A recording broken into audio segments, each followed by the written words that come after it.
Halo, saya Immanuel Patandian dengan NIM 2402110600004 dan pada saat ini saya akan menjelaskan soal nomor 4 untuk materi set di mana untuk pada bagian pertama ini saya menginputkan library IOStream untuk penggunaan cout, inline dan sebagainya. Kemudian saya mengimport library set di mana set ini library C++ khusus untuk struktur dataset. Jadi set ini untuk menyimpan elemen unik dan terstruktur otomatis. Saya menggunakan using namespace ini untuk penggunaan std sehingga penggunaan std-nya tidak perlu diulang di setiap bagian akhir untuk cout atau inline. Nah, kita masuk pada bagian fungsi utama kode program in main, di mana di sini saya membuat sebuah variabel pelanggan di mana tipe datanya integer dan untuk strukturnya itu dataset itu yang namanya set dataset. Jadi dalam dataset itu dalam variabel dataset pelanggan dia ada data 101, 102 dan 103. Nah, kemudian di sini saya coutkan nilai himpunan awal.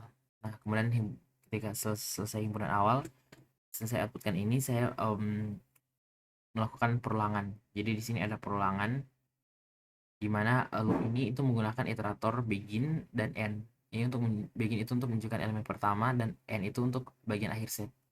Jadi kemudian mengoutputkan it ini untuk mengambil nilai yang ditunjuk oleh iterator. Jadi di sini. Nah, di sini ada logika di mana logika ini digunakan agar koma tidak muncul di akhir. Nah, kemudian di sini untuk menutup tampilan format dan inline itu untuk baris baru. Nah, di sini saya akan menambahkan ID 104. Jadi saya memanggil kembali variabel yang telah kita buat tadi pelanggan.insert. Fungsi insert ini fungsinya untuk menambahkan elemen ke dalam set. Jadi menambahkan elemen 104 ke dalam dataset pelanggan. Nah, jika ID belum ada maka ditambahkan. Jika ID sudah ada maka akan ditambahkan.